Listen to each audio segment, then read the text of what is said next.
Hello everyone, this is probably a bit different than what you're used to seeing from me, but this is Disney Infinity 3.0, and this is one of the free toy box playsets that come with the game. I guess it's more accurate to call it a level than a playset, but the idea is that it would teach you through example how you can use the toy box to make stuff. But we're not interested in that. What we're interested in is that this particular level is fashioned like an old school side-scrolling beat-em-up. And as Ninja Theory developed the combat for this game, it's a pretty fun little diversion. First, let's get the story for this little level from Mr. Incredible. He needs a break, and we should watch this city street for him while he's taking a breather. That doesn't sound all that hard, does it? Well, I mean, I guess that depends on what you mean by easy. Because even if you die, you just respawn immediately with no real penalty, but getting to the end without dying could actually be kind of challenging. These Omni Droids are from the Incredibles playset in the original Disney Infinity, and they are the weakest enemy we'll be fighting here. These bigger and funnier shaped Omni Droids, on the other hand, have flamethrowers strapped to them, and those can actually hurt quite a bit, so we're going to juggle them so they don't get the chance. And then there's the pointier, sharper Omni Droid, this guy. He's capable of blocking, and just like the regular Omni Droids, he can spin his arms around to hit us. And he spins his arms a lot better than the basic Omni Droids do. If we ever find an enemy blocking our attacks, we can just juggle them, because the juggle also acts as a block breaker. You'll notice that around a third of our health disappeared because of that Omni Droid's flamethrower. They're really nothing to scoff at. We can keep them in the air longer by delaying the presses between our attacks, which can be useful, but we can also suck them back toward us using our force pull if they drop before we're ready. These symbiotes are from the Spider-Man playset in Disney Infinity 2, and they're capable of teleporting behind us, and they move a lot quicker. I still think we're definitely the fastest moving thing in the game, though, by far. You'll notice with our force dash, we can just skip from enemy to enemy, even if they're all the way across the screen. This tiny symbiote bounces around a lot when we hit it, which makes it difficult to get a combo in, but they're not all that threatening, really. They just mostly hit you in the back while you're occupied with other enemies. And they tend to survive till the end of a screen because they're your last priority, which means you just kind of hop around slapping them when everybody else is already gone. You can throw cars and other objects at enemies, but timing that properly seems to be a bit difficult. Which is okay, because we would much rather hit them with our lightsaber instead. If you're wondering why you haven't seen me block or dodge yet, it's because the dodge is worse than our force dash, and the block can easily be broken by most of these enemies. That didn't really change from Disney Infinity 2. A lot of the enemies can easily break your blocks.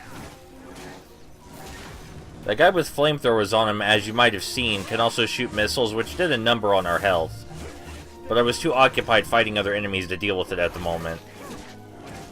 The force pull is my favorite thing about Anakin, because you can just yank the enemies directly to you and start murdering them real fast.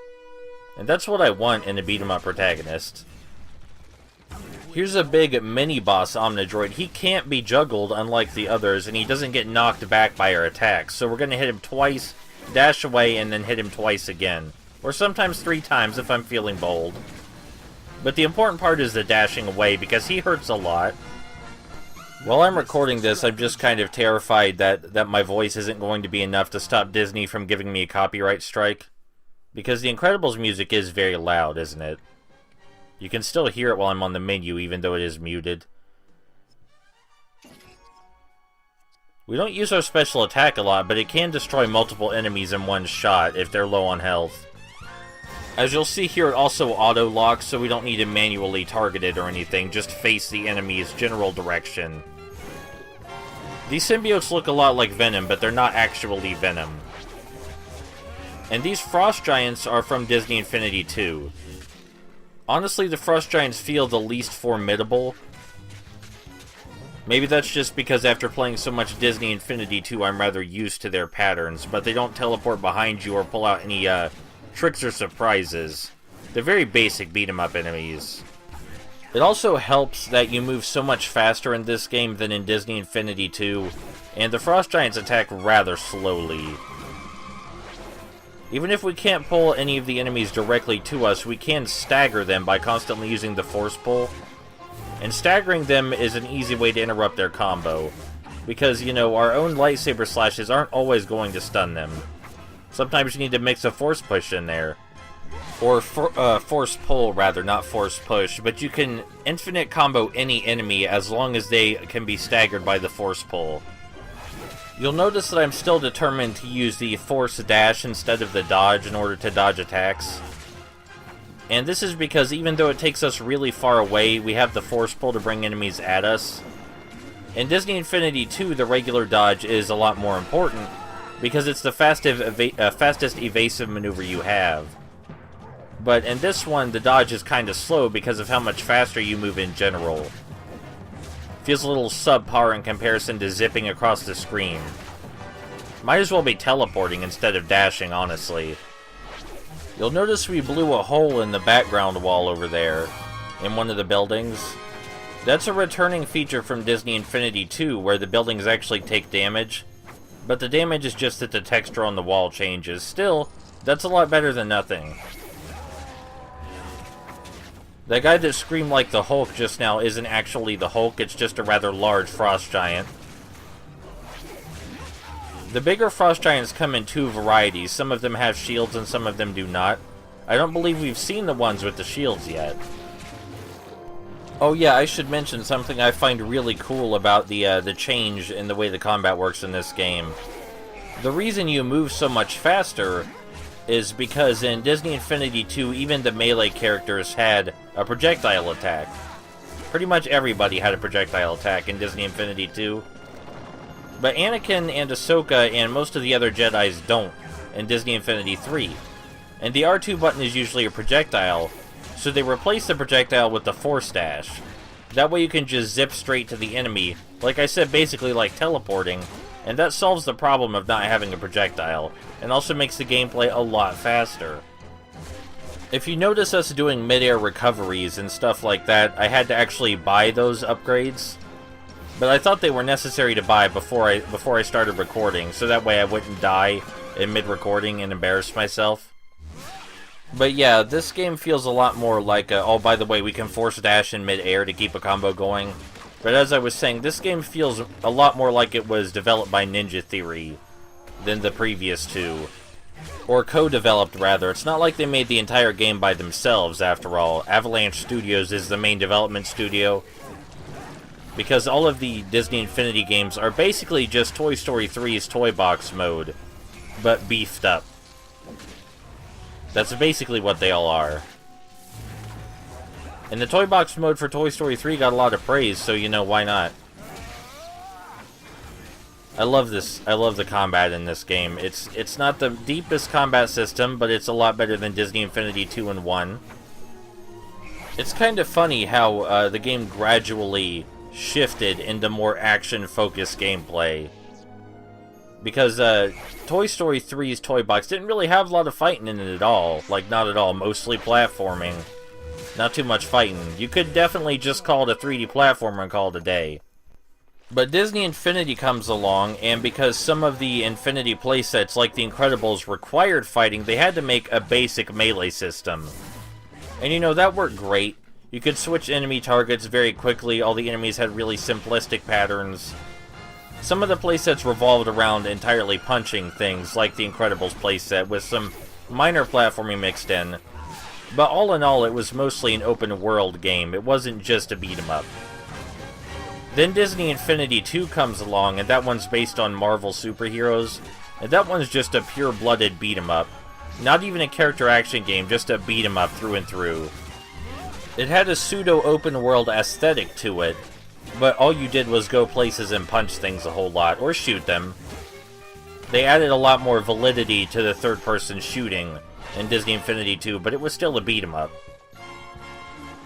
And then Disney Infinity 3 comes along, and it transforms into a character action game, because the characters have more individual traits than they did in Disney Infinity 2. Much better skill trees, much better abilities, and, well, the Force Dash made the combat a lot faster and more interesting.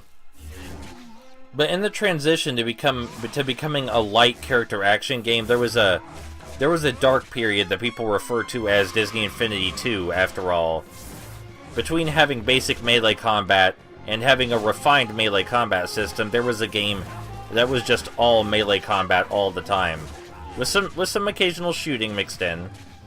And that game wasn't as well liked. Disney Infinity 2 is the least liked Disney Infinity game, because you just do a whole lot of hitting in it and not a lot else. Whereas in Disney Infinity 3, not only is the combat better, but they didn't get rid of the stuff from Disney Infinity 1. The weird, quirky open world stuff and the 3D platforming, that's back for Disney Infinity 3. So it was considered more of a return to form, but even though I really like the combat in Disney Infinity 3, I have to appreciate that it wouldn't be so refined without the steps taken by Disney Infinity 2. The skill tree, the unique combat traits, all that good stuff, that was Disney Infinity 2. Before that, a lot of the characters were palette swaps in the original Disney Infinity. You were basically paying for palette swaps. There's no difference between Davy Jones and Jack Sparrow. They're the same guy. You know, I think it's impossible for me to make one of these short videos without talking about the meta involved. Just doesn't seem to work out. Oh, I almost completely forgot, but that rock throw reminded me. The special attacks like Anakin hurling a rock, those were a lot less impressive than the special attacks in Disney Infinity 2. Those were a lot bigger, a lot more explosive, but they were also a lot more necessary, because you did a lot more protecting things in Disney Infinity 2. Do a lot of protecting things until they're fully charged. And those were the hardest missions in that game, by far. Disney Infinity 2 only had 3 playsets, I think. Oh, we're done. Kinda weird that the big frost giant wasn't the final enemy. Like that he didn't act as kind of a boss or something. Granted, we did just stunlock him to death, but still. Anyway, that's it for the Urban Brawler Toy Box level, which again is just to show you what you can do with the Toy Box and what you can do with the combat in general. And here's a little mini-game, just see how many enemies you can kill before time runs out. And I don't know whether it's intentional, but this is really irritating because these tiny little cop guys right here, they shoot at the enemies you're trying to attack, and their shots can also stun you, which makes it really hard to get a combo done. Like, really hard. Yeah, see? Makes it really difficult to hit anything. But that's it for our look at Disney Infinity 3's combat system. I just thought it was pretty cool. That's all. Everybody wants to share stuff that looks cool. Also, Disney Infinity is dead. It's like super dead. So now's as good a time as any to get into it, because everything is super cheap. So go do that. Just again, be aware if you want to try out Disney Infinity 2. It's a beat 'em up. It's all beat 'em up all the time. That's all you do in it. Just be aware of that first.